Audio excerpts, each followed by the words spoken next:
नाच ना आए आंगन टेढ़ा, ये लाइनें कहीं ना कहीं आपने भी सुनी होंगी। लेकिन ये यूपी के पूर्व सीएम अखिलेश यादव पर बिल्कुल फिट बैठती हैं, क्योंकि जो काम अखिलेश यादव नहीं कर पाए उसे योगी आदित्यनाथ कर रहे हैं, जिससे अखिलेश यादव को मिर्ची लग रही है और वो हजम नहीं कर पा रहे हैं कि उनके अलावा कोई दूसरा ये कैसे कर रहा है। क्योंकि क्रेडिट भी लेना था, लेकिन योगी आदित्यनाथ के होते हुए ये मुमकिन नहीं हो पाया। इसलिए अखिलेश यादव बुरी तरह से बौखला गए हैं और किसी भी तरह से बस मौका ढूंढकर कमियां निकालने में जुटे हैं।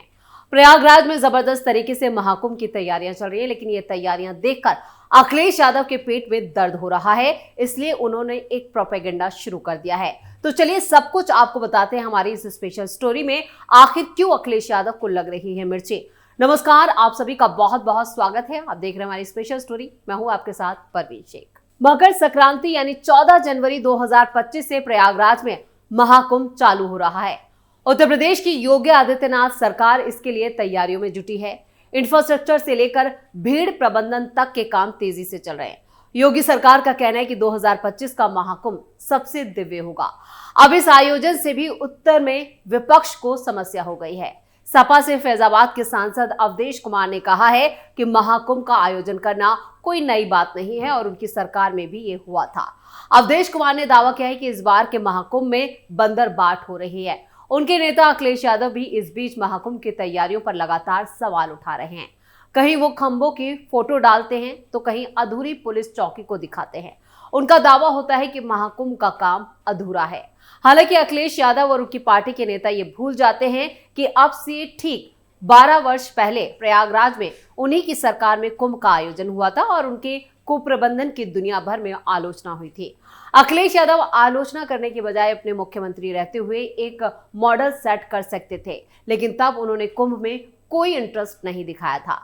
महाकुंभ के दौरान हुई भगदड़ से लेकर पैसा ना खर्चने और भीड़ के प्रबंधन तक में सैकड़ों गड़बड़ियां उनकी सरकार में सामने आई थी, जिसको लेकर सीएजी ने एक रिपोर्ट बनाई थी जिसमें पूरी सच्चाई बाहर आ गई थी।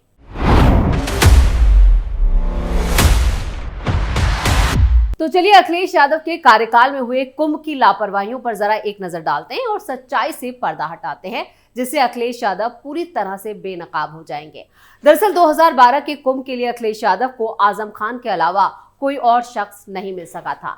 आजम खान को इस मेले की समिति का अध्यक्ष बनाया गया था। आजम खान को हिंदुओं के सबसे बड़े जुटान कुंभ में कोई इंटरेस्ट नहीं था और वो उस दौरान रामपुर में अपनी समानांतर सरकार चलाने और जौहर यूनिवर्सिटी को बनाने में लगे हुए थे। आजम खान के मंत्री रहते हुए इस कुंभ के दौरान प्रयागराज के रेलवे स्टेशन पर हुई भगदड़ में 42 लोग मारे गए थे। यह हादसा 10 फरवरी 2013 को हुआ था। इस दिन मौनी अमावस्या थी और लाखों श्रद्धालु उस दिन प्रयागराज में गंगा में स्नान करने आए थे और इस हादसे को लेकर रिपोर्ट भी बाद में सामने आई थी। इस हादसे के कारणों में से एक ये भी था कि राज्य सरकार ने पर्याप्त बसों की व्यवस्था नहीं की थी। इस हादसे के बाद आजम खान ने दिखावे के तौर पर अपने इस्तीफे की पेशकश की थी, लेकिन अखिलेश यादव ने इसे स्वीकार करने से इनकार कर दिया था। हादसे के 2 दिन बाद अखिलेश यादव प्रयागराज गए थे और गाड़ी लेकर अंदर घूमकर वापस चले गए थे। उन्होंने यहाँ स्नान करना तक जरूरी नहीं समझा था। मौजूदा वक्त में खंभों पर तार न लगने को लेकर राज्य सरकार को कटघरे में खड़ा कर रहे अखिलेश यादव तब हादसे को लेकर राजनीति न करने की अपील कर रहे थे।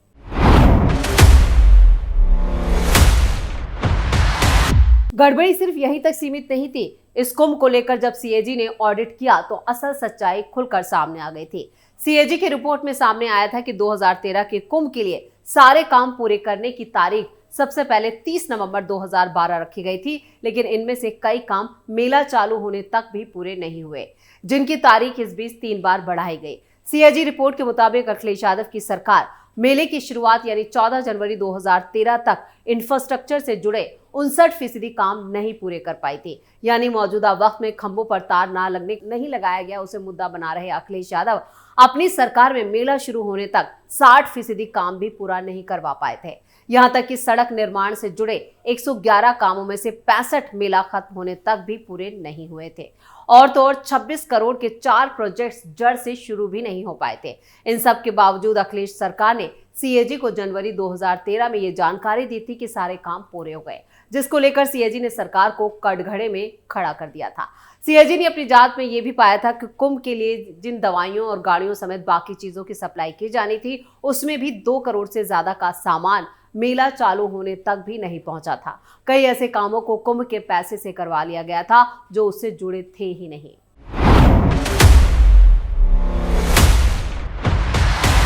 2013 के महाकुंभ के लिए 1152 करोड़ का बजट बना था और ये रिलीज किया गया था।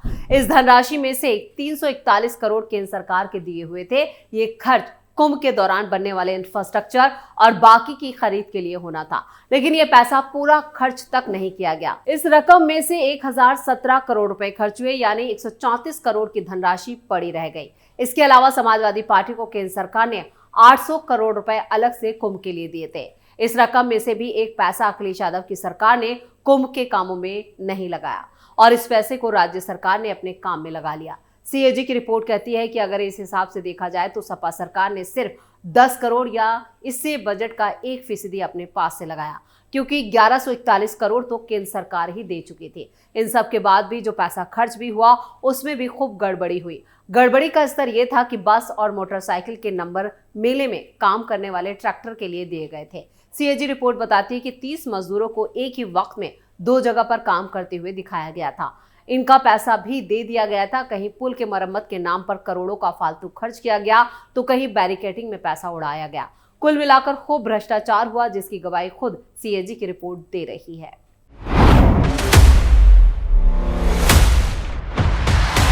अखिलेश सरकार ने सिर्फ इंफ्रा बनाने या पैसा खर्च करने में ही कुताही 2013 के कुंभ में नहीं बरती, बल्कि यहां श्रद्धालुओं के मैनेजमेंट में भी भारी लापरवाही बरती गई। एक अनुमान के मुताबिक इस कुंभ में करीब 12 करोड़ लोग देश विदेश से शामिल हुए थे।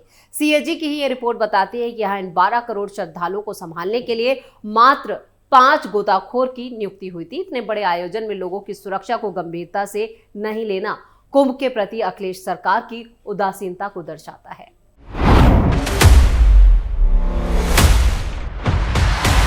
जहां 2013 का कुंभ अखिलेश यादव की नाकामयाबियों का स्मारक बना हुआ है, वहीं 2025 के कुंभ को योगी सरकार ने डिजिटल कुंभ के तौर पर आयोजित करने की तैयारी कर ली है। इस महाकुंभ के लिए योगी सरकार ने खास तौर पर एक ऐप बनाया है। ये ऐप 11 भाषाओं में चलेगा। महाकुंभ में हर सेवा के लिए QR कोड लगाए गए हैं। महाकुंभ की सुरक्षा के लिए पूरा जो मेले का इलाका है उसमें हजारों कैमरे लगाए गए हैं। इनका भी एक integrated command and control system बनाया गया है। इस सिस्टम में AI का पूरा इस्तेमाल हुआ है। इसके अलावा ड्रोन से भी निगरानी की जा रही है। महाकुंभ मेला क्षेत्र को 25 कमांड सेंटर में बांट दिया गया है। महाकुंभ का मेला क्षेत्र कई किलोमीटर में बिखरा हुआ है। इसके कारण श्रद्धालुओं को काफी पैदल चलना पड़ता था। अब यह हालात योगी सरकार बदल देंगे। योगी सरकार ने इस महाकुंभ में मेला क्षेत्र के भीतर शटल बस, ऑटो और रिक्शा की व्यवस्था की है। ये श्रद्धालुओं की सहूलियत के 24 घंटे उपलब्ध रहेंगे। हजारों पुलिस कर्मियों की नियुक्ति भी की गई है, लेकिन इन सब के बावजूद अखिलेश यादव आधी अधूरी वीडियो और जानकारी शेयर करके अपनी घटिया राजनीति को चमकाना चाहते हैं, जिसका पूरा पर्दाफाश भी हो गया है। तो हमारी स्पेशल स्टोरी आपको कैसी लगी कमेंट करके जरूर बताएं। फिलहाल के लिए इस स्टोरी में इतना ही। बाकी खबरों के लिए आप देखते रहिए कैपिटल टीवी। धन्यवाद।